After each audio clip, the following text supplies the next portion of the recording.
गुरुजी, मैं पानी का लोटा चढ़ाते चढ़ाते मेरा पूरा कम से कम मेरे को 8 साल हो गया, पर मेरी जिंदगी में सुख बिल्कुल नहीं आया।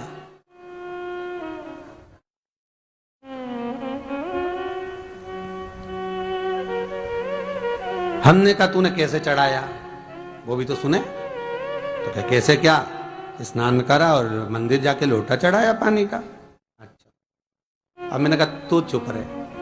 उसके पति, यहीं की इसी ऑफिस की बात है, भवानी मंडी से, उसके पति से पूछा, हाँ जी वर्मा जी सही बताओ, पत्नी लोटा कैसे चढ़ाई। गुरुजी, ना जाने कहां के महाराज के चक्कर में पड़ी, लोटा भर के पानी चढ़ाने जाए, नहाने के बाद बच्चा इतना सा रो रहा, चिल्ला रहा, पर उसको टच तक नहीं करे, किसी चीज के नहीं छुए, और बिल्कुल कोरी की कोरी साड़ी पहने, धुली हुई, पहले ही बाथरूम में टांग के धर दे, उसको कोई छू नहीं सकता, टाविल टच नहीं कर सकता, और ऐसी जाके शंकर जी के फिर लोटा चढ़ाए। मंदिर में अगर किसी ने छू लिया तो वापिस आ जाए, नहाए धोए फिर जाए। मैंने कहा बस अब तो तू ऐसी जिंदगी भर चढ़ाती रहे तो भोलेनाथ आएगा ही नहीं।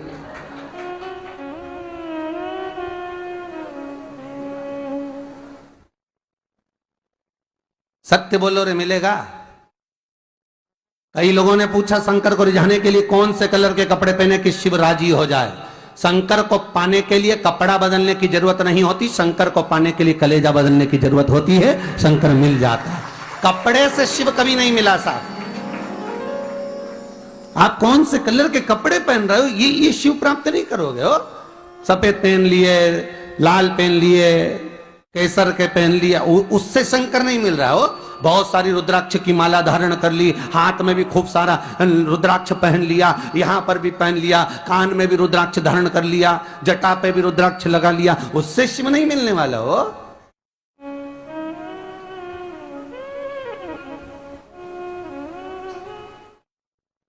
अरे भाई,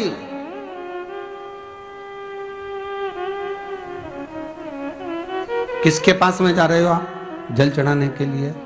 जम के बोलिए जरा। शंकर जी के पास। शंकर जी कौन है? तुम्हारे कौन से मतलब नहीं है। भगवान को तो केवल इतना मतलब है कि आप मन कैसा लेकर आए हो। ये तन साफ करने से, स्नान करने से, खूब रगड़ रगड़ के नहाने से, लक्स पेयर से, खूब घिस घिस के नालों ने, क्रीम ने, पाउडर, डेंटिंग पेंटिंग करके फिर भगवान के पास जाओ और बढ़िया 2-4 घंटे तक फैशन करके भगवान को रिझाओ, भगवान रिझेगा? अरे गर्ग संहिता में लिखा है कि शंकर को एक बार प्रणाम करने का फल क्या है कि 10 अश्वमेध यज्ञ के स्नान का जो फल होता है वो मात्र शंकर को प्रणाम करने से मिल जाता है। कितना?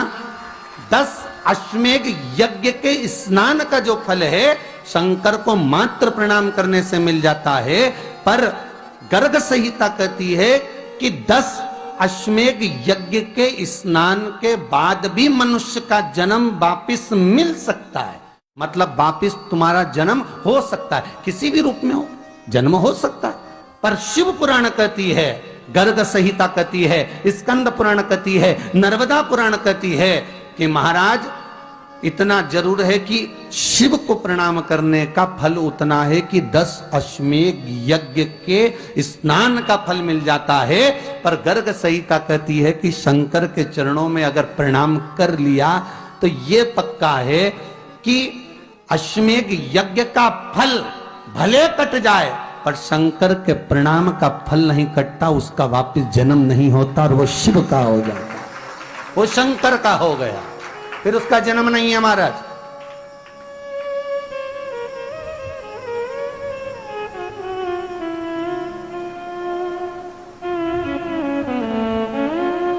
पति से कहा हाथ धो, स्नान कर लो जल्दी से, फिर अपन को चलना है मंदिर। पति बोला नहा लिया एक बार तो दूसरी बार फिर से नहा लो।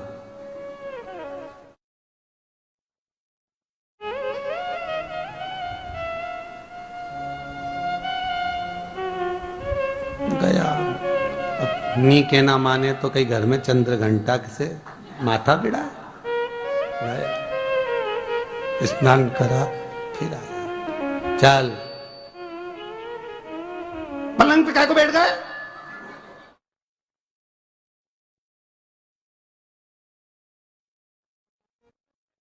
पलंगी तो है।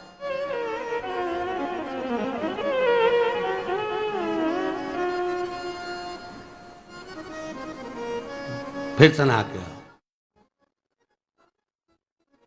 ये फिर नहावाने भेज दिया। होता एक सास बेचारी मायके जाना था, मौसी की यहाँ शादी थी। अब उसने बहू से कहा बेटा मेरे को जाना है, अपने घर में छोटे से लड्डू गोपाल, उनकी सेवा है, तू एक काम कर कि तू सेवा कर लेगी क्या? हाँ मम्मी, उसमें क्या है, करना क्या है तुम बताओ। बस सुबह से 3 बार ताली बजाना, भगवान को उठाना, पात्र में रख के नहलाना, उनको पोंछना, कपड़े पहना देना, इत्र लगा देना, चंदन लगा देना, मुकुट लगा देना, सुंदर अलकावली सब पहनाने के बाद में भगवान को दर्पण दिखाना। जब भगवान को कांच दिखाए, दर्पण दिखाए, भगवान मुस्कुरा दे, तब भगवान को भोग लगा देना। हाँ मम्मी इतना तो मैं करूंगी, और बाद में भगवान को वापिस सुला देना। हाँ इतना सा कर लूंगी। सास बिचारी कह के चली गई। अब बहू सुबह से उठ के 3 बार ताली बजाई, भगवान को उठाया, बिठाया, नहवाया, तैयार कर दिया। तैयार करके जो दर्पण दिखाया तो भगवान तो मुस्कुराया ही नहीं। अब इसको कौन समझाए कि पीतल की मूर्ति कोई हंसे है? पर उसने तो विचार करा कि सास कह के गई भगवान जब मुस्कुरा दे तो उनको भोग लगा देना। अब भगवान तो कोई मुस्कुराए नहीं, ये दर्पण दिखा। इसको लगा कि मेरी सेवा में कोई कमी रह गई। इसने भगवान का कपड़ा वपड़ा वापिस उतारा, इनको वापिस रजाई में सुला दिया। अब भगवान को वापिस रजाई में सुलाया, फिर आ गई, 3 बार फिर ताली बजाई, भगवान को फिर उठाया, फिर बिठाया, बिठाने के बाद में फिर उनको कपड़े वपड़े पहनाकर फिर दर्पण दिखाया, पर भगवान तो मुस्कुराया ही नहीं। ये वापिस इस सेवा में गलती रह गई। वापिस इसने सब कपड़ा उतारा, भगवान को फिर सुला दिया।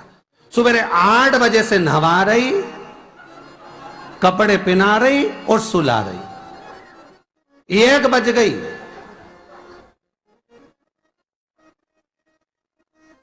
कुछ गलती रह गई होगी अपने सास के गई। अब की बार फिर भगवान को नहवाया।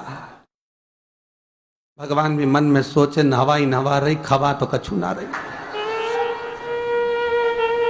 28 बार नहवा दिया। इसके बाप का क्या जा, 29 बार भी नहवा देगी। सर्दी होगी तो हमको होगी, इसका क्या जा। नहवा ही रही है और खवाती कुछ नहीं, फिर सुला देती है, फिर ताली बजा। अब क्या फिर आ गई और 29वीं बार फिर बैठ गई और फिर भगवान को नहवाया, कपड़े पहनाया, और पहनाने के बाद भगवान का श्रृंगार करके जैसे ही दर्पण उठाया, उठा के जो भगवान को दिखाने लगी, भगवान ने मन में सोचा अब की बार तो हंसी दूंगा, चाहे कुछ भी हो जाए। और भगवान दोनों दांत दिखा दिया। जैसे ही भगवान ने दांत दिखाया, इसने दर्पण रखा और जल्दी से भोग लाई, भगवान के जिमाया। भगवान के जिमाया, जिमने के बाद भगवान को फिर वापस सुला दिया। अब ये सुबह से जैसे ही आए तो भगवान पहले ही मुस्कुरा के, क्योंकि भगवान को मालूम है नवाएगी 25 बार का मतलब उससे चंद हंसी दो, हंसने में क्या जाता। तो भगवान पहले से मुस्कुरा के बैठ जा। अब एक दिन सास आ गई। सास ने कहा बहू अब सेवा मैं कर लूंगी। हाँ मम्मी कर लो। मम्मी सेवा करने बैठी। मम्मी ने भी स्नान कराया, श्रृंगार करा, कपड़े पहनाए, मुकुट लगाया। सब लगाने के बाद जैसे ही सास कांच दिखाने के लिए दर्पण को उठाई, इतने में से मूर्ति में से आवाज आई, दर्पण तो तेरी बहू दिखाएगी, उसको बुला दे, बहुत जोरदार दिखाती, वो दिखा सकती, तू वापिस धर दे दर्पण, तेरे बस का नहीं। भगवान को भी लगा कि भैया सामने, अब इसमें कोई दिखावा था क्या? प्रेम, वात्सल्य था। भगवान भक्ति के बल पर ही था। फिर बैठ गए पलंग पे, नाव वापिस। नाते नाते चले, मंदिर पहुंच गए और राम बेलपत्तर तो घर धरी आई। जैसे ही बोली बेलपत्तर घर धरी आई, पति इसको घूर के देखा, 2 बार नवाया है और बेलपत्तर रखी आई घर। ये पति से कहती कि तुम लेने जाओ, उससे पति पहले ही बोल दिया था कि मेरा तो आज घुटना बहुत दुख रहा, बहुत घुटना दुख रहा।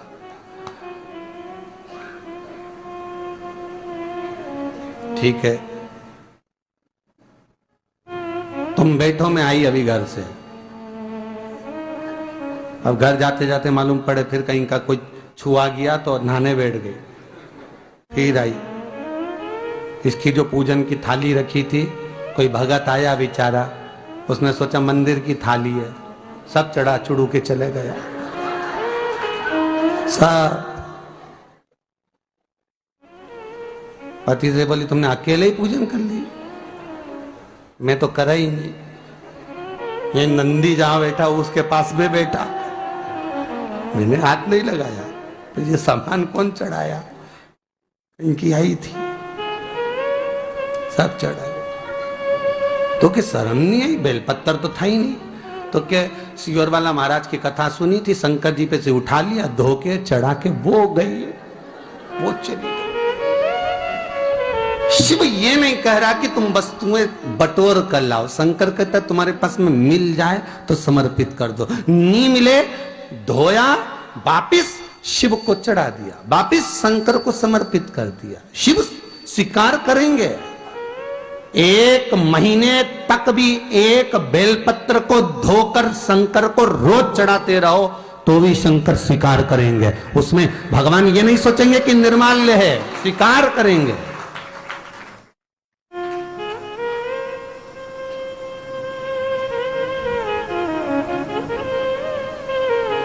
पर इसका मतलब ये नहीं है कि तुम मंदिर की, घर से अगर पास में लगी हो, नजदीक में लगी हो, 8, 10, 15 घर छोड़कर कुछ थोड़ी दूरी पर भी बेलपत्र लगी हो तो लेकर जरूर जाना, नहीं तो कहीं कहीं की इतनी आलसन। उन्होंने कहा सियोर वाला महाराज बोला तुम तो उठा उठा के चढ़ा दो। तो भगवान के मंदिर में ही बेलपत्र नहीं जाए मालूम पड़े हो, तो ऐसा नहीं है कि नहीं जाए वाला, जाओ, पास में लगी हो तो लेकर जरूर जाओ। भगवान को समर्पित करने के लिए थोड़ा ना थोड़ा भाव भगवान के द्वार पर जरूर लेकर